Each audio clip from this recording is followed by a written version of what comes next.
Utami, tadi jadi disuntik vaksinnya. Sudah, Kek. Ini bekas suntiknya masih ada. Vaksin itu penting untuk menjaga diri kita dari wabah penyakit seperti sekarang ini. Iya, Kek. Makanya Utami berani meski harus disuntik. Utami tahu tidak, kalau pada zaman penjajahan dulu, ada seorang anak bumi putra yang berhasil menjadi dokter sekaligus menjadi tokoh inspirasi bagi pergerakan dan kebangkitan nasional. Loh, memangnya zaman dulu sudah ada anak bumi putra yang sekolah kedokteran, Kek? Sudah ada. Hanya saja, sekolah kedokteran zaman dulu belum selengkap dan semodern sekarang.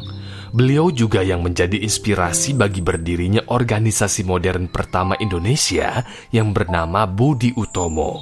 Oh, gitu. Siapa nama dokter itu, Kek? Ceritain dong, Kek. Baiklah, akan kakek ceritakan. Namanya Dr. Wahidin Sudirohusodo. Beliau dilahirkan pada 7 Januari 1852 di Desa Melati, Sleman, Yogyakarta.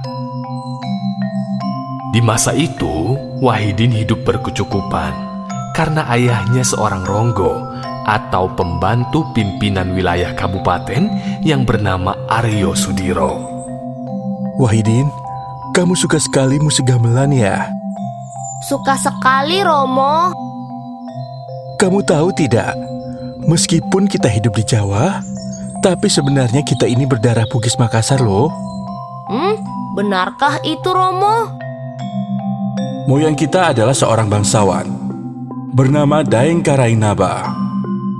Beliau pindah ke Pulau Jawa setelah meninggalkan kampung di Bugis sana karena ada konflik politik antar bangsawan. Lalu beliau diberi izin tinggal di sini karena membantu Sultan Amangkurat I menumpas pemberontakan Trunojoyo. Setelah itu, beliau menikah dan membangun kehidupan di sini. Tapi biar bagaimanapun, kita semua adalah sama. Jadi kita harus selalu berbuat baik kepada sesama ya.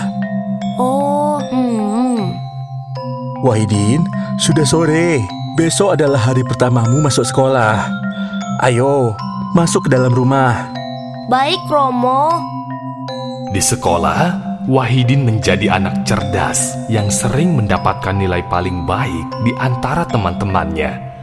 Sehingga gurunya mengarahkan Aryo Sudiro untuk menyekolahkan Wahidin di Europese Lager School atau Sekolah Dasar Bangsa Eropa di Yogyakarta. Wahidin, kamu Romo titipkan di rumah kakakmu saja ya di Sragen. Suami kakakmu yang bernama Friskole yang akan menjadi walimu. Karena hanya anak turunan Eropa atau yang punya kerabat bangsa Eropa yang boleh bersekolah di sana. Baik, Romo. Belajar yang rajin ya. Romo, di tahun 1869 ini, saya berhasil lulus sekolah dengan nilai yang memuaskan. Guru-guru merekomendasikan saya untuk melanjutkan pendidikan ke Sekolah Dokter Jawa di Batavia, yang mana nanti salah satu tugasnya adalah memberikan vaksinasi kepada masyarakat. Karena beberapa waktu ini terdengar kabar bahwa penyakit cacar tengah mewabah di sejumlah daerah.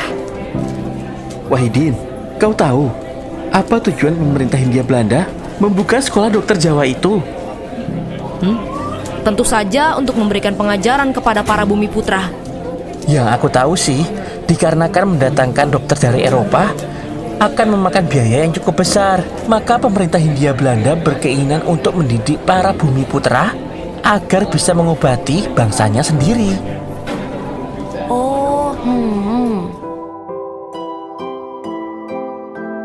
Wahidin, kamu termasuk anak yang tekun dan paling cerdas di antara teman-temanmu. Hari ini kamu telah menyelesaikan pendidikanmu di Sekolah Dokter Jawa ini hanya dalam waktu 22 bulan saja. Padahal seharusnya pendidikan ditempuh dalam waktu 3 tahun. Maka itu, saya selaku Direktur Sekolah Dokter Jawa mengangkat kamu jadi asisten lerar atau wakil pengajar di sekolah dokter Jawa. Bagi Wahidin, pekerjaan sebagai asisten Lilar adalah latihan untuk mempraktekkan segala teori yang diperolehnya selama di sekolah. Lalu, karena sudah resmi menyandang gelar dokter Jawa, beliau juga memiliki kewenangan untuk melakukan praktek kedokteran. Meskipun masih ditempatkan sebagai juru suntik atau disebut juga vaccinators. Lalu, setelah mundur dari jabatan asisten Lirar, Dr. Wahidin pun pindah ke Yogyakarta. Di Yogyakarta, Dr. Wahidin menjadi dokter pribadi Pakualaman, sehingga beliau pun diberi gelar Emas Ngabehi. Di samping itu, praktek dokter untuk masyarakat umum tetap beliau lakukan. Beliau begitu tulus mengobati tiap orang yang sakit, tanpa membeda-bedakan status ekonomi seseorang yang ingin berobat kepadanya. Jika pasien kaya, beliau tidak pernah meminta tarif tinggi. Dan jika pasien miskin, tak perlu bayar ongkos berobat. Aku dengar kau akan pensiun sebagai dokter. Benarkah itu? Betul Tuan Sri Pakualam. Saya akan melimpahkan tugas kedokteran saya kepada anak saya, Dr. Sulaiman. Sedangkan saya hanya akan melayani Sri Pakualam sebagai dokter pura dan sebagai penasihat keraton. Hanya itu sajakah? Atau kau punya rencana lain? Saya akan meneruskan cita-cita saya untuk mengentaskan kemiskinan dengan cara bergabung ke dalam ranah jurnalistik. Apalagi Chan Cioksan, pimpinan redaktur Retno Dumilah di Yogyakarta, meminta saya untuk membantunya. Di surat kabar Retno Dumilah ini, kau akan membantu aku di rubrik yang bernuansa moral dan budi pekerti ya? Baik, Pak Chan Cioksan. Di sini aku akan menulis tentang gagasan untuk memperbaiki kemelaratan dan kemiskinan rakyat. Surat kabar Retno Dumilah kemudian semakin berjaya setelah Chan Cioksan mundur dan digantikan oleh Dr. Wahidin. Surat kabar Retno Dumilah menjadi tempat Dr. Wahidin mencurahkan gagasannya menjadi tulisan. Beliau juga tidak bosan mengingatkan masyarakat tentang pentingnya pendidikan dan pengajaran sebagai cara untuk meningkatkan kesejahteraan. Hingga pada suatu hari, Dr. Wahidin memutuskan untuk mundur dari surat kabar Retno Dumilah.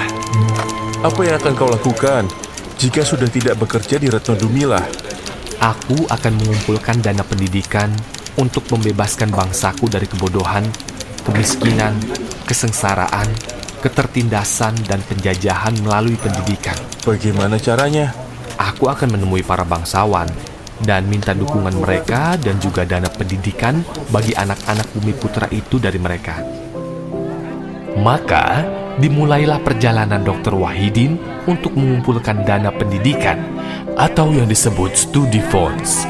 Dalam perjalanan itu, banyak rintangan yang beliau hadapi. Mulai dari penolakan dari para bangsawan, pengusiran, Tidak! Aku tidak sudi memberikan uangku sebagai dana pendidikan. Biar saja mereka tetap bodoh dan tetap miskin, agar kedudukanku tidak terancam oleh mereka yang pandai. hingga ancaman dari pemerintah Hindia Belanda yang menganggap aksinya sangat berbahaya. Karena jika gagasannya terwujud, maka akan lahir anak-anak Bumi Putra yang sadar akan kondisi bangsanya. Belum lagi untuk ongkos perjalanan yang sudah habis karena berasal dari kantong pribadinya sendiri. Hingga pada saat perjalanan Dr. Wahidin menuju ke Residenan Banten, beliau menyempatkan singgah ke Stovia untuk mendapatkan dukungan dari pelajar di sekolah tersebut. Di sana, Dr. Wahidin berbicara dengan para siswa muda Stovia. Hanya para pemuda yang bisa melaksanakan kewajiban berat tapi mulia ini. Kita jangan selalu meminta pertolongan pihak lain. Harus opor bebek mentah soko awak dewe, menyingsingkan lengan baju, memimpin bangsa kita yang buta. Ketahuilah bahwa semua pangkat yang akan kalian raih bukan merupakan anugerah yang patut dibanggakan dan untuk mendapatkan sanjungan. Tetapi anggaplah hal itu sebagai hasil keprihatinan, sebagai modal menjalankan kewajiban luhur untuk bangsamu. Hingga Dr. Wahidin menginspirasi terbentuknya organisasi modern pertama di Indonesia, yaitu Budi Utomo, yang tanggal terbentuknya ditetapkan sebagai Hari Kebangkitan Nasional. Selain itu, Dr. Wahidin juga diminta untuk menjadi ketua pada Kongres Budi Utomo yang pertama. Dr. Wahidin juga berperan dalam penerbitan majalah Guru Desa, sebuah majalah milik Budi Utomo yang berisi pengajaran kepada masyarakat tentang kesehatan, pertanian, peternakan, serta pengetahuan lain yang berguna bagi masyarakat desa. Terima kasih Pak Wahidin telah banyak berjasa bagi Budi Utomo. Terima kasih kembali, Nak Sutomo. Apakah dengan ini, gagasan Anda semua sudah terwujud? Saya masih berjuang mewujudkan gagasan saya tentang membentuk dana pendidikan atau studi funds bagi anak-anak Bumi Putra. Semoga gagasan Anda yang mulia itu bisa segera terlaksana. Terima kasih, Nak Sutomo. Dana pendidikan yang digagas oleh Dr. Wahidin Sudirohusodo baru berhasil diwujudkan pada 25 Oktober 1913 dengan mendirikan Darmoworo. Dr. Wahidin merasa puas karena cita-citanya mendirikan studi funds akhirnya terwujud, sehingga meluncur kalimat yang sangat bermakna dari mulutnya. Hati saya ikhlas kalau sekarang sewaktu-waktu saya dipanggil menghadap Tuhan.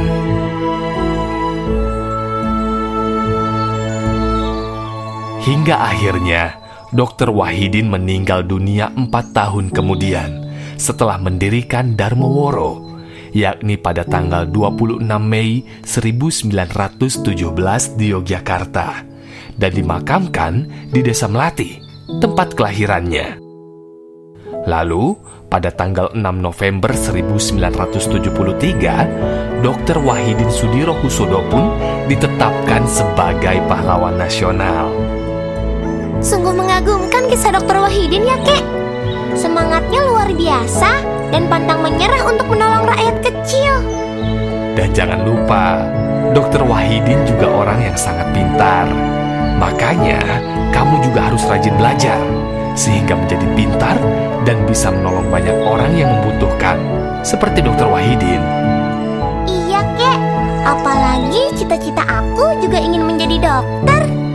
Itu cita-cita yang sangat mulia. Kakek doakan kamu bisa mencapainya. Iya, Kek. Amin.